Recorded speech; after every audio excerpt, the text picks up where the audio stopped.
श्री श्री सतगुरु महाराज की जय। श्री प्राणनाथ प्यारे की जय। धाम के धनी की जय। भरम की बाजी रची विस्तारी, भरमो सो भरम भरमाना। साध कोई तुम खोजो रे साधो, जिनका पार पयाना।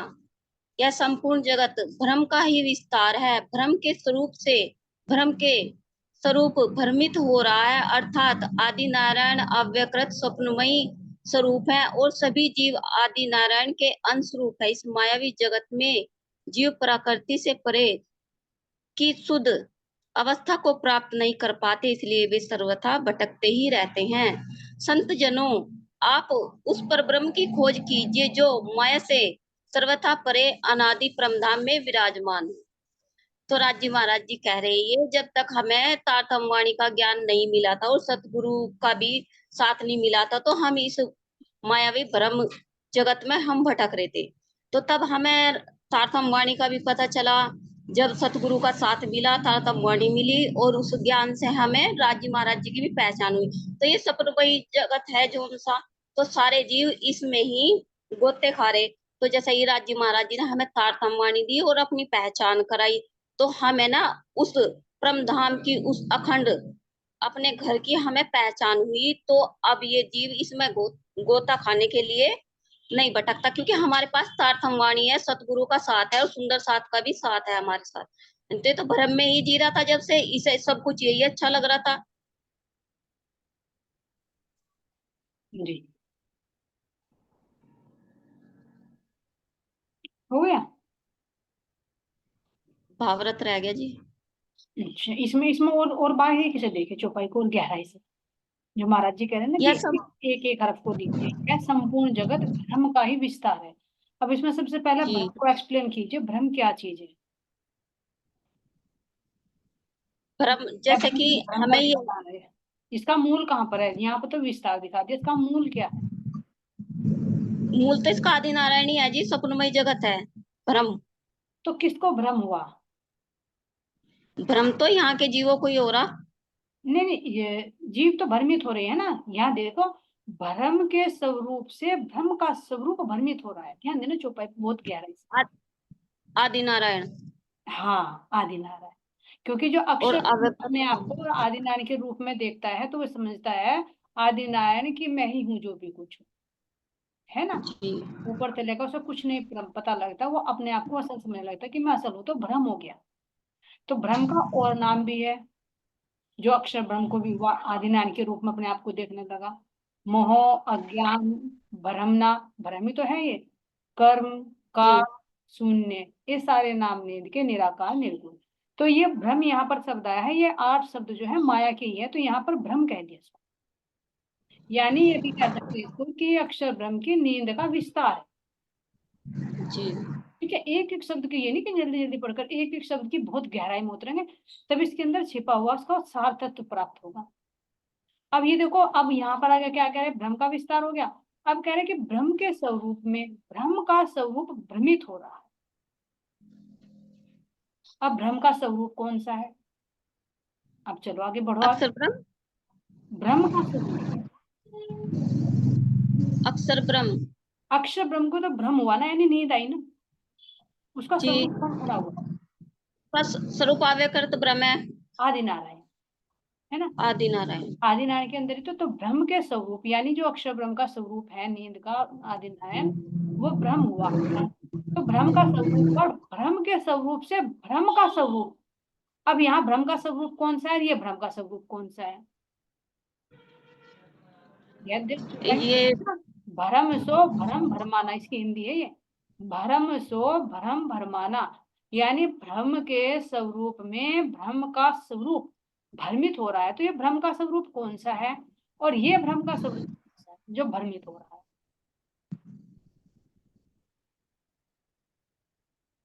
ये भ्रम का स्वरूप ये कहलाएंगे आदि नारायण। ठीक है, और आदि नारायण से कौन बन गए, जीव, जी, भ्रम का स्वरूप हो गया। अक्षर ब्रह्म को भ्रम नहीं कह सकते, अक्षर ब्रह्म को जो स्वपन आ रहा है, जो नींद देख खेल देख रहा है, वो अपने आप को नारायण के रूप में, वो उसका भ्रम है, लेकिन बेहद में भ्रम नहीं है, जागृत अवस्था उसकी। तो भ्रम का स्वरूप आदि नारायण, और उस आदि नारायण के स्वरूप से जो जीव बने हैं वो भ्रमित हो रहे हैं। अब आगे देखो इसका खुलासा, अब दोबारा ध्यान से पढ़ो इसको, अर्थात से आगे। अर्थात आदि नारायण अव्यकृत का स्वप्नमयी स्वरूप है। आ गया ना ये, सभी जीव। आदि जी। नारायण अव्याकृत का सौपनमयी स्वरूप है, जो भ्रम का है। स्वरूप ये वाला है, इसका खुलासा जी। है यहाँ पर। जी। और फिर अब आगे देखो, इसी की हिंदी है ना जो हम जल्दबाजी में पढ़ गए। सभी जीव आदि नारायण के अंश रूप हैं, तो वे भ्रम के स्वरूप हो गए। ये भ्रम के स्वरूप से, ये भ्रम का स्वरूप भ्रमित हो रहा है, यानी आदि नारायण के स्वरूप के जो जीव हैं वो भ्रमित हो रहे हैं, उसके भ्रम में, उसके स्वरूप। उन्हें असल का पता नहीं चल रहा है, नकल को ही असल, जी।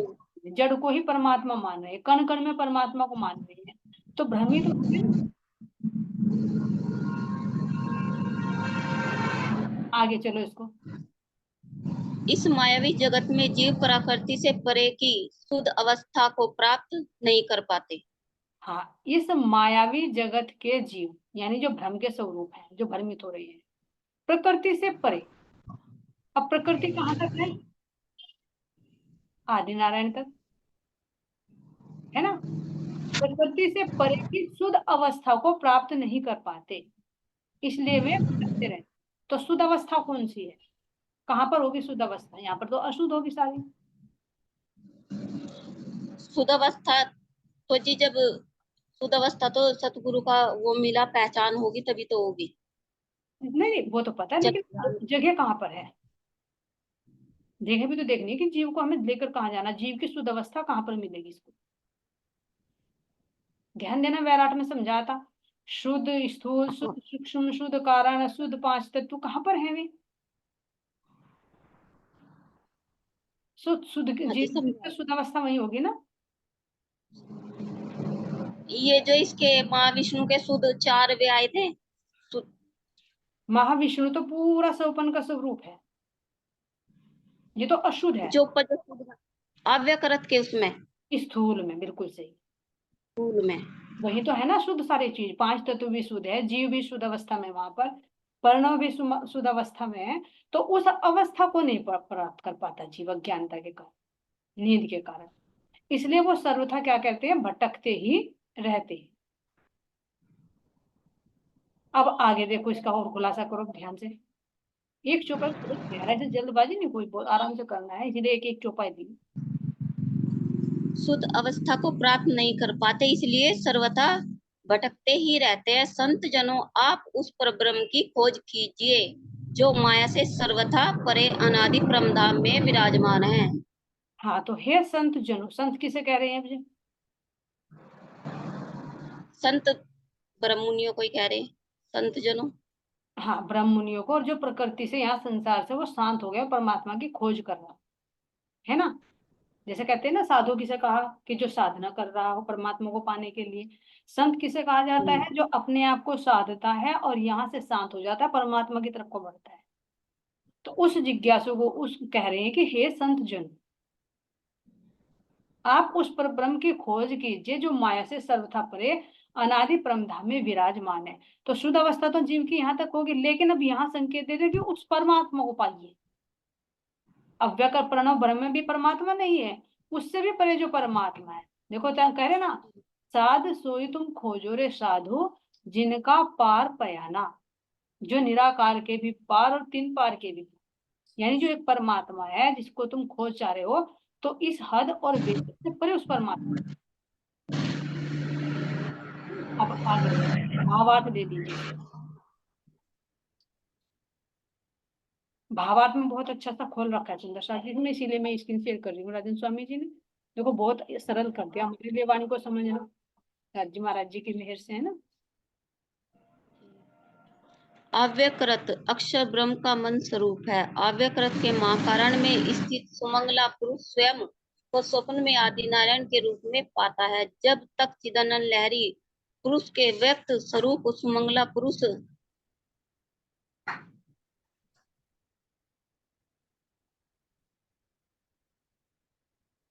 उसका सपन समाप्त नहीं होगा, तब तक आदि नारायण और उनके अंशीभूत जीवों का भी भ्रम समाप्त नहीं होगा। नहीं हो। अब इसमें देखिए कहाँ कहाँ पूरा वैराट समझ में है, यहाँ वैराट की जरूरत पड़ती है। जो अव्यकृत है वो अक्षर ब्रह्म का मन स्वरूप है ना। चार पाद है ना अव्यकृत अक्षर ब्रह्म के, कौन कौन से चार पाद? स्थूल, सूक्ष्म, कारण, महाकारण। हाँ, तो अव्यकृत किसको कहेंगे? स्थूल को। स्थूल को। अक्षर ब्रह्म का ये मन का स्वरूप है। और जी। अव्यकृत के महाकारण, अव्यकृत के महाकारण में स्थित जो सुमंगला पुरुष है वो किस रूप में देखता है अपने आप को? आदि नारायण के रूप में पाता है जब सौपन में आ जाता है। जैसा हमारा मन एक बाहर अपना एक जैसा स्वरूप धारण कर लेता है, तो वो किसके रूप में पाता है अपने आप को? आदि नारायण के। तो ये हो गया उसका भ्रम का स्वरूप, अक्षर ब्रह्म का। ध्यान देना, अब अक्षर ब्रह्म कह दे, लेकिन अक्षर ब्रह्म के भी अंदर उतर कर देखिए कि कौन सा स्वरूप भ्रमित होता है उसका। मूल स्वरूप नहीं, ना तो परमधाम वाला और ना ही चार पादों में। चार पादों में भी अव्यकृत के जो महाकारण है उसका जो चार है, और चार में से जो स्थूल है जिसमें सुमंगला पुरुष है, जो चिदानंद लहरी का प्रतिबिंब है, ठीक है। जी। तो वो सुमंगला पुरुष अपने आप को किसके रूप में पाता है? आदि नारायण। तो अब इसमें पता चल गया ना कि आदि नारायण जो बनता है वो अक्षर ब्रह्म के कौन सी वृत्ति का बनता है? अक्षर ब्रह्म तो कह दिया, लेकिन अक्षर ब्रह्म के तो 5 स्वरूप है, फिर कौन सा है? तो अव्यकृत ले ले, तो अव्यकृत का भी कौन सा है? अव्यकृत के भी महाकारण में जो चार पाद हैं उसके भी स्थूल का, जिसमें सुमंगला पुरुष है, वो अपने आप को किस में देखता है? आदि नारायण के रूप में पाता है। और जब तक चिदानंद लहरी पुरुष के व्यक्त स्वरूप, अब ध्यान देना इसको क्या बोला चिदानंद लहरी, कहां पर है ये इसमें सब लिख के, इसमें शायद सूक्ष्म में आता है, चिदानंद लहरी। सब लिख के सूक्ष्म में। और उसका प्रतिबिंब कौन है? चिदानंद लहरी का प्रतिबिंब कौन है? ये सुमंगला शक्ति। सुमंगला शक्ति। और सुमंगला शक्ति का प्रतिबिंब परम ब्रह्म। नहीं नहीं नहीं, आदि नारायण। वो बताया ना, अभी बता दी, आदि नारायण। जब स्वपन में बनता है, जी। ठीक है। तो चिदानंद लहरी, चिदानंद लहरी से सुमंगला शक्ति, सुमंगला से आदि नारायण। तो अब जैसे वो ऊपर से नीचे बना, अब ये अगर जब तक वापस नहीं जाता, देखिए कहते हैं ना, जब तक चिदानंद लहरी पुरुष के व्यक्त स्वरूप सुमंगला पुरुष है ना, ये सुमंगला पुरुष का सौपन समाप्त नहीं होता, जो ये सुमंगला पुरुष अपने आप को आदि नारायण के रूप में देख रहा है सौपन में, तो जब तक उसकी नींद, जब तक उसका ये भ्रम, जिसका इसका मोह, कुछ भी कह सकते हैं, ये आठ नाम माया के ही है, तो जब तक ये इसका सौपन समाप्त नहीं होगा तब तक आदि नारायण और उसके अंशीभूत जीवों का भी भ्रम समाप्त नहीं होता। तो जो सौपन के बने हुए जीव, ये देखा है उदाहरण की, जब तक जैसे हमारी नींद है, नींद में हमारा स्वरूप बना हुआ, तो जब तक नींद नहीं टूटेगी तो क्या वो हमारा स्वरूप खत्म होगा? हम अपने वास्तविक स्वरूप में आएंगे नहीं। तो ठीक इसी तरह से ये खेल चला है ना। तो इसको बहुत अच्छा एक्सप्लेन किया और गहराई से एक एक शब्द का महाराज जी कह रहे कि एक एक चौपाई, चौपाई का भी एक एक चरण, एक एक चरण का भी एक एक शब्द उसके अंदर उतरो कि उसमें चीज कह रहे हैं तो क्या कह रहे हैं, कहाँ का संकेत दे रहे हैं, तब इसका मन था। चलो सुंदर साहब जी, बहुत अच्छा वर्णन किया आपको, और आगे कर लेंगे, अगली मीटिंग में लेंगे सुंदर साहब। प्रणाम जी। प्रणाम। सभी सभी सुंदर साहब के चरणों में प्रेम भरा प्रणाम जी। प्रणाम। आंटी आप ये बोल रही थी कि अगली मीटिंग में क्या बोल रहे थे आप? आपने अपनी चौपाई ले लेना अगली वाली मीटिंग में। ठीक है। चलो हरियंश जी की क्वेश्चन लेते हैं। गाढ़ वन में गोपाल मणि जी को कौन से नाम से संबोधित किया गया? गाढ़ वन के अंदर जब पहुंचे गाढ़ वन के सुंदर साथ जी, तो कौन सा नाम दिया गया? केलबाई जी। प्रणाम जी। केलबाई जी बताएगी जी, भाई नाम बोलने दो मुझे, क्योंकि फिर इस तरह से कंफ्यूज हो जाते हैं, आवाज भी कट जाती है फिर। महाराज योगी राज नाम से संबोधित किया गया गोपाल मणि जी को। महाराज राज, महाराज योगी मतलब महायोगी राज के नाम से संबोधित किया गया। हाँ सही है। और इसे सही करके बोलेंगे। वंदना सखी जी, आप इसको शब्द को सही करके बता दिए। वैसे इन्होंने सही बता दिया, थोड़ा आगे पीछे वर्ड हो गए। हाँ, बस उन्होंने योगेश्वर जी कहा था कि कहो योगेश्वर जी आपका यहाँ पे कैसा, योगेश्वर जी कहा था। हाँ योगेश्वर गोपाल मणि, नाम दिया था जब बाद में जी। गोपाल मणि महायोगी राज, महायोगी राज है ना। गोपाल मणि से कहा कि आज आप महायोगी राज हो, है ना। महाराज योगी बोलते इन्होंने, बस शब्द थोड़े से आगे पीछे हो गए, मतलब बाकी बता दिया केत भाई जी ने। अष्टांग योग सिद्धि से गोपाल मणि जी क्या क्या कर सकते थे? अच्छा एक बात बताइए प्रेम से कीजिए, महायोगी राज क्यों कहा इनको? कि वहां पे इन्होंने ना सारी सिद्धियां प्राप्त कर ली थी ना योग की। योग की साधना इन्होंने निपुण कर हो गई, तो उसमें कितना टाइम हाँ लगा जी, था, कितना समय लिया? 37 वर्ष के हो गए थे जी वहां पे। समय कितना लिया इन्होंने ये सिद्धियां प्राप्त करने में? अष्टांग योग जी करने में मेरे कितना समय लिया? 3 वर्ष का, 3 वर्ष। 3 वर्ष तक। 3 वर्ष तक 3 लिया। वर्ष का लिया। जी बिल्कुल सही। 37 वर्ष की अवस्था हो गई थी जो प्रेम सखी ने बताया, और जो त्रिशंक जी के पास रहे यहाँ पर ये 3 वर्ष रहे। 3 वर्ष रहे जी। जी बिल्कुल सही। अष्टांग योग सिद्धि से गोपाल मणि जी क्या क्या कर सकते थे? अब जो अष्टांग योग सिद्धि कर ली थी तो उससे वे क्या क्या करने में समर्थ हो गए थे, परविता सखी जी? हाँ जी, प्रणाम जी। ये किसी भी रूप में आ सकते थे ये, कहीं भंवरे का, कहीं तोते का, कहीं सर्प का, कहीं चित्ते का, मतलब हर रूप धारण कर सकते हैं ये। जी हाँ ये तो प्रणाम जी। प्रणाम जी, प्रणाम जी। आकाश जी मार्ग अनंत रूप, कहीं हाँ भी जी, कोई सा भी रूप अपनी मर्जी आकाश। से कर सकते थे। बिल्कुल हाँ सही। जी, और कोई जी भी 9 खंडों में जैसे गए थे ना, अलग अलग रूप धारण करके। हाँ, क्योंकि वो अपने संकल्प मात्र से ही जिसको करना होता था वही रूप धारण कर लेते थे। मगरमच्छ जी, एक का ही जगह से काफी जगह नजर भी आ जावे थे ये।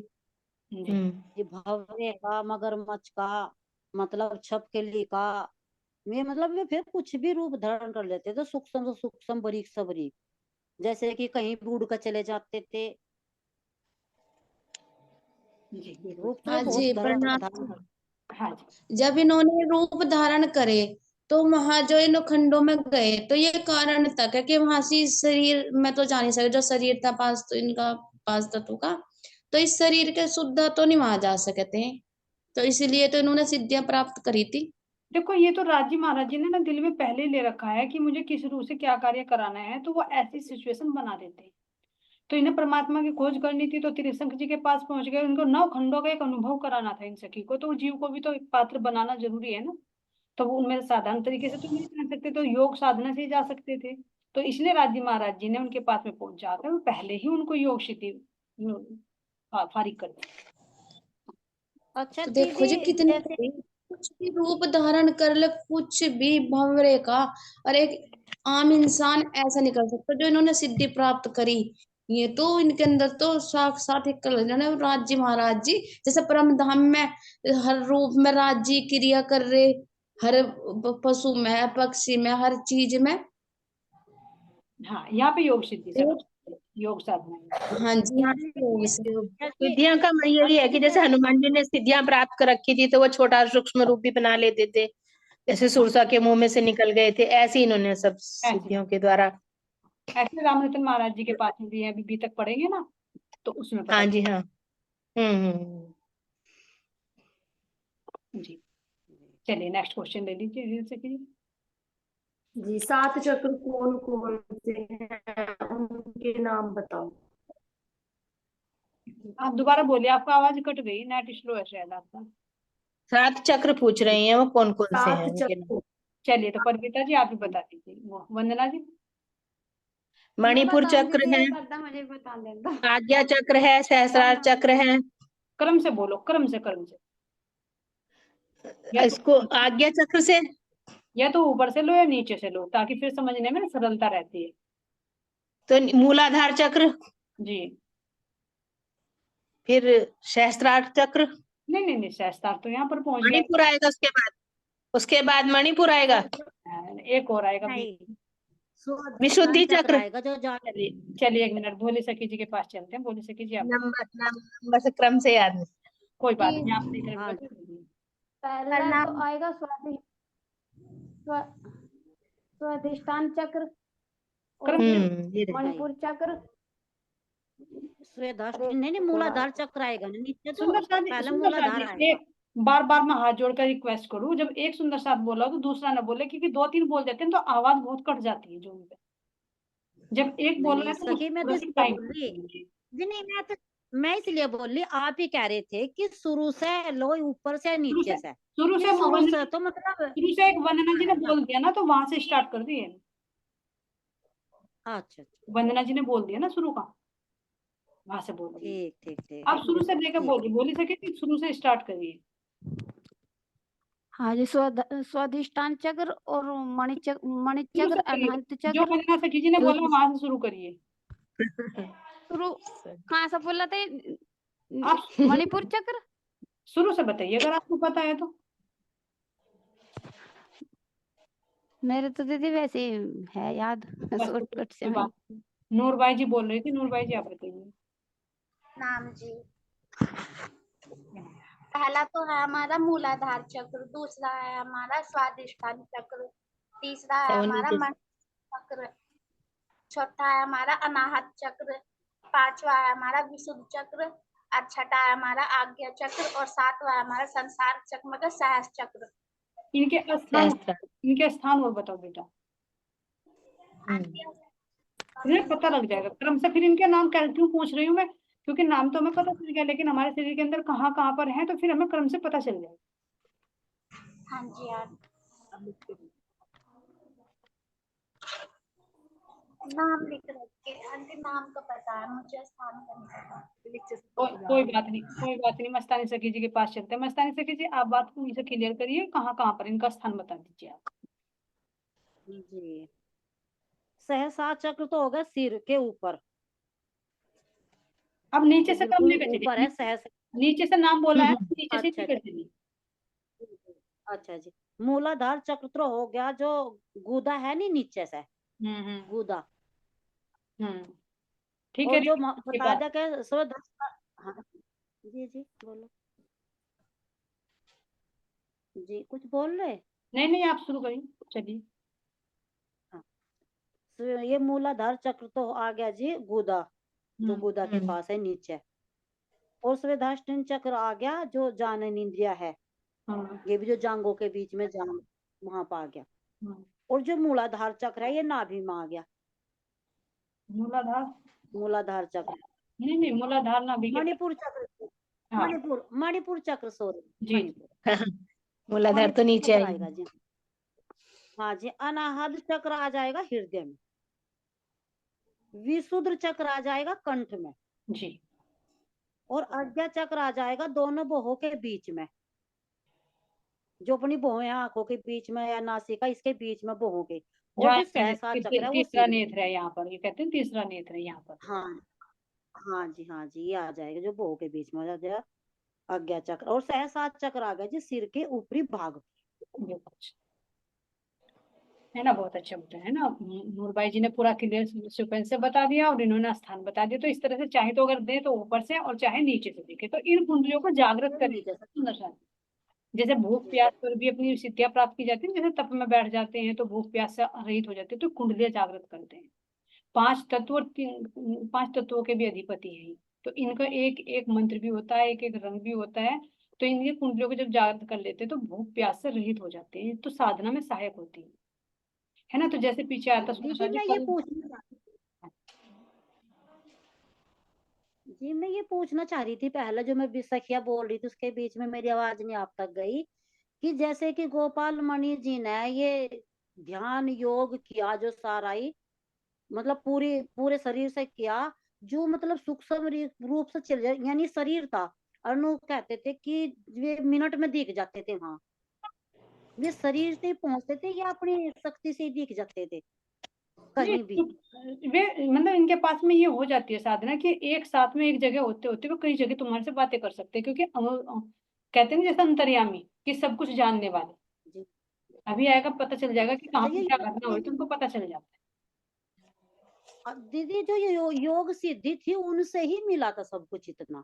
हाँ, ओके, तुम योग को ऐसे मान रहे हो जो अष्टांग योग है, जो कल आ भी रहा था। प्राणायाम में भी जो 3 चीजें बताई थी ना, कल हमारा वो रह गया था कि भाई कहते हैं कि पूरा सांस को अंदर खींचना, फिर थोड़ी देर के लिए रोकना, कुंभक हो गया, फिर उसको छोड़ना। निकाल। तो ये क्या हमारे लिए कंपलसरी है? देखो, इतनी ये कुंडलियां जागृत करना तो हमारे लिए जरूरी नहीं है, क्योंकि हमारा प्रेम मार्ग है। अच्छा दीदी, लेकिन मन को तो यह भी योग एक मिनट फिर बीच में से डिस्कनेक्ट हो जाता है, जो मैं बताना चाह रही हूँ, है ना। तो फिर जो हमें जो एक प्राणायाम जो बताया था ना कि सांसों को किस तरह से स्थिति रखना, तो वो हमारे लिए स्टार्टिंग में जो अनुलोम विलोम बताए थे, ये बहुत जरूरी होता है ध्यान में बैठने से पहले, क्योंकि इससे हमारा मन एकाग्र हो जाता है, क्योंकि हमारा मन सांसों से बंधा होता है। तो जब सांस हमारी दो होती ना, तो आगे पीछे चलती रहती है, तो इनको जो इंगला पिंगला सुषुम्ना नाड़ी होती है, तो जब सुषुम्ना नाड़ी में हमारी ऊर्ज प्राण वायु चली जाती है, तो ये हमारी शांत हो जाता है श्वास क्रिया, और जैसे श्वास क्रिया धीमी धीमी हो जाती है तो मन भी शांत हो जाता है।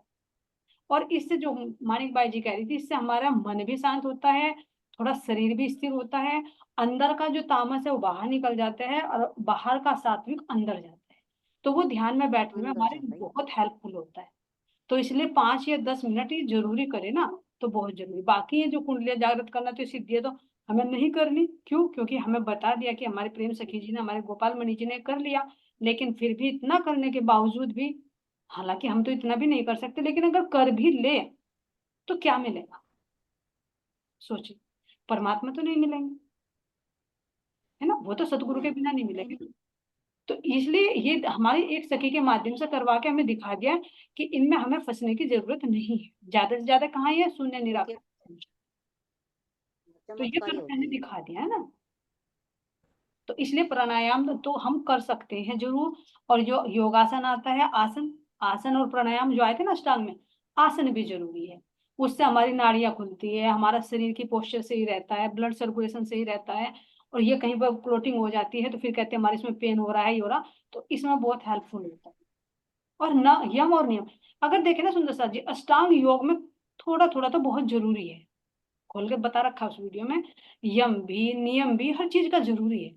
लेकिन जो ये कुंडलियां जागृत करके ये सिद्धियां प्राप्त करना, ये हमारे लिए कंपलसरी नहीं है। ये करामात जो करनी होती है तो महाराज जी ने आध्यात्मिक मार्ग में कहर बताया। लेकिन ये जरूरी है, जो कल पर्सन बीच में कट गया था ना, मीटिंग चल रही थी। अब बताइए मानिक मस्तानी से कीजिए, आप कुछ कह रहे थे, क्योंकि बीच में से ना फिर डिस्कनेक्ट हो जाता है, जो बोलना चाह रहे हैं ना फिर कट जाता है। बस मैं यही पूछना प्रणाम जी। चाहती थी, बस मैं यही पूछना चाहती प्रणाम जी। प्रणाम। वो ना मैं मीटिंग में मुझे सही आवाज नहीं आ रही, वो चुंबक है या क्या है? वो 3 नाम जो आपने बताए थे। देखो, पूरक होता है हवा को अपने अंदर भरना, पूर्ति करना। पूरक। पूर्ति पूरक। कहते हैं ना किसी चीज की, भाई पूर्ति करो, किसी चीज की कमी है, ठीक है जी। तो बाहर की शुद्ध हवा को अंदर खींचना, वो हो गया पूरक। फिर उस पूरक को थोड़ी देर रोकना, जैसे कुंभ, कुंभ कहते हैं घड़ा, घड़े में वस्तु भरी जाती है ना, तो इस पेट के अंदर शुद्ध वायु को भरना, कुंभक, उसको थोड़ी देर रोकना, और फिर उसको खींचकर बाहर छोड़ना, वो हो जाता है रेचक। इन 3 क्रियाओं के आधार पर ही पूरे 108 कितने प्राणायाम में बहुत सारे हैं सुंदर साथ जी, अलग अलग तरह। लेकिन 3 मेन है, होती है सांसों के लिए। तो ज्यादा डीपली इसमें नहीं जाना, बस इतना करना है कि हमारा मन एकाग्र हो जाए, शरीर का हमारा ब्लड सर्कुलेशन सही रह जाए, है ना, इसलिए जरूरी है। ठीक है बाकी जी। तो हमारा प्रणाम जी। मुझे ना हाँ हाँ कट जाती है इसमें, सही आवाज कट हाँ जाती जी। है, अगर दूसरा बोल जाता इन्हें है वो तो मुझे कुंभक, कट जाती है। कुंभक की जगह चुंबक सुना होगा आपको, कुंभक की जगह हो वो जाता सुना होगा। हाँ जी। हो हाँ जाता नहीं, वही तो हो जाता है। चलिए ठीक है, नेक्स्ट क्वेश्चन दे लीजिए। क्या सिद्धि प्राप्त करने से परमात्मा को पाया जा सकता है? चलिए, इसका तो अभी आंसर मिल गया, लेकिन फिर भी आनंदी बाई के नाम से मुख से सुनते हैं। प्रणाम जी। हाँ जी, लेकिन मिलता तो नहीं, बता दिया राज जी ने, लेकिन इसका ये भी है हमारे अंदर ये चीजें हैं, मतलब भी इन हम कर सकें, जैसे उन्होंने सखी ने करा, तो मतलब हम अंदर ही इतनी है पावर कि कुछ भी कर सके, मतलब बाहर कुछ नहीं है, अंदर ही इसी शरीर में इतनी शक्ति है, इतनी पावर है, तो चाहे कुछ भी कर सके। लेकिन राज जी महाराज जी नहीं मिले, लेकिन उन सखी ने करा, और करके भी इतना कोई नहीं कर सकता, करने के बाद भी राज जी तो नहीं मिले, लेकिन बहुत बड़ी बात है जो उस सखी ने उन्होंने इतनी महान करके अपने अंदर जो है, और हमें बाहर प्रकट कर करके दिखाया, हमें तो पता नहीं हमारे अंदर क्या क्या चीज है, लेकिन वो सखी ने हमें दिखाया कि अंदर इतनी है सब कुछ पावर है, शक्ति, अब कुछ भी जागृत कर सकते हो आप, ऐसा उन्होंने करके दिखाया, लेकिन राज जी नहीं मिले।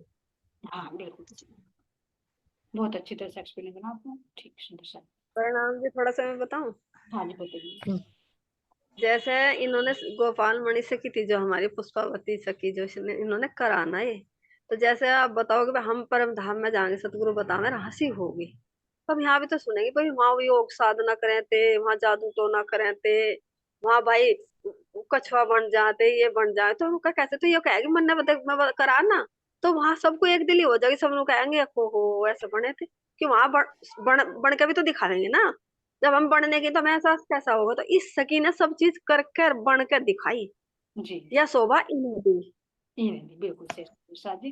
और हाँ हो जी, सकता है मतलब सुनीता जी, और भी परमहंसों की और कोई विशेषता हो जो हमारे साथ देखो, देखो हमने तो सबके बारे में तो नहीं जाना, क्या पता हाँ और जी, कुछ विशेषता और सखियों के पास में है ना। हाँ जी, लेकिन मैं यही कहना तो सोच रही बहुत थी। आसान है, लेकिन करना तो बड़ा मुश्किल है ना, कर नहीं सकता ना कोई, सखी ने करा ना, मतलब कह तो हाँ, कोई भी दे, एक सिद्धि कर ली या यो कर ली, भाई बहुत कठिन, बहुत ही ज्यादा कठिन है, कोई नहीं कर सकते, तो मान आत्मा ही कर सके इस काम को, ऐसे कोई बन जाएगा कोई, इतनी जो अपने इतनी कठिन करके सूक्ष्म में चले गए भी, मतलब 5 तत्व के शरीर में होते हुए, भाई कोई नहीं कर सकता, एक राज्य महाराज जी की आत्मा जिस पर हाथ मैं हो वही कर सकते। सोच रही थी, मगर सब सखियों ने कुछ ना कुछ शोभा करी, भाई हम सुंदर साथ में देखो, हमारा भी जुट है, इन्होंने भी कोई जाग रहा कोई जगा रहा, तो मैंने सोचा हमने तो कुछ भी नहीं करा मालिक, किसी को तो जगाने की शोभा मिली, इन्हें देख कितनी बड़ी शोभा मिली, महाराज शेरपुर वाले को कितनी बड़ी शोभा शोभा तो मिली। हमें भी मिल रही है, मानिक भाई जी, शोभा तो हमें भी मिल रही है, पीछे रहने वालों की शोभा, जो एक दूसरे की टांग पकड़ के खींचते हैं ना, वो शोभा मिल रही है।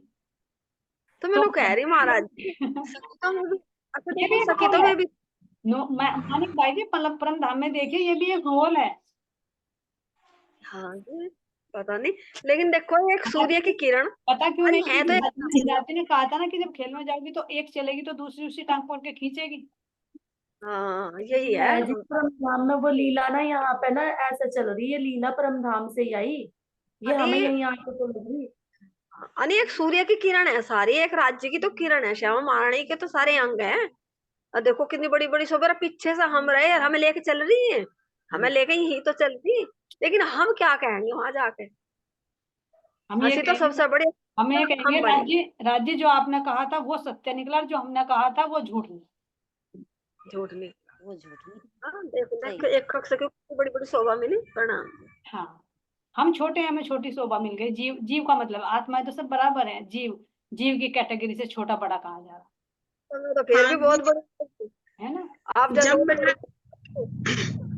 हाँ जी, जब मैं है ही कुछ वही है, वही मतलब जब मैं है ही तो फिर क्या, हमारा कुछ तो है ही नहीं, हम तो मैं है ही नहीं, जब मैं ही खत्म है तो सब कुछ, जब अपना बल है ही नहीं, आप है ही नहीं कुछ, हमारा हम है ही नहीं, जब कुछ मतलब कुछ कर ही नहीं सकते, नींद में तो क्या कर सके, मैं ही जागृत है, मैं ही सब कुछ कर सके। उसका हुक्म कर रहा है जीव पर बैठ कर कार्य, है ना।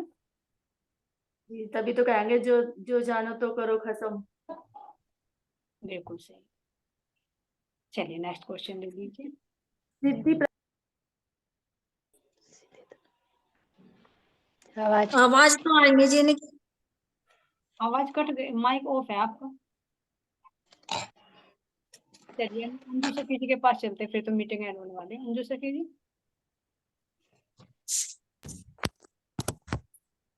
क्वेश्चन बोल दिया, अभी बोलेंगे। अच्छा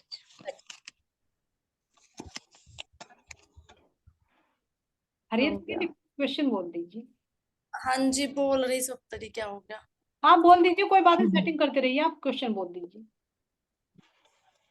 जी, सिद्धि प्राप्त करने के बाद गोपाल मणि जी कहाँ पर जाते हैं?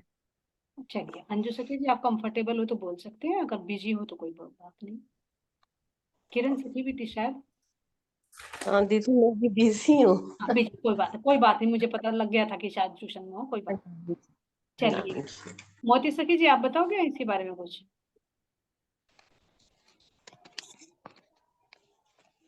जी ना, मेरे याद नहीं है। जी कोई बात नहीं। प्रणाम जी, नो खंडों में तो जावाई है फिर। हाँ जी बिल्कुल। हाँ जम्मू। जी बिल्कुल, प्रणाम जी। नवखंडों में जाते हैं, जैसे सिद्धि प्राप्त कर लेते हैं तो नवखंड में पहुंच जाते हैं। जी, 9 खंड के नाम बताओ। अच्छा, नवखंड में जब पहुंचते हैं तो उसका रूट बताएंगे थोड़ा सा परिविता जी आप? कहाँ से जाते हैं, पूर्व दिशा से, उत्तर से, दक्षिण से? ये रास्ता तो कोई और सखी बताओगी, मैं तो भूल जाऊं रास्ता। चलिए गोपी सखी जी के पास चलते हैं, उनकी बारी नहीं है, या फिर राजेश्वरी जी के पास?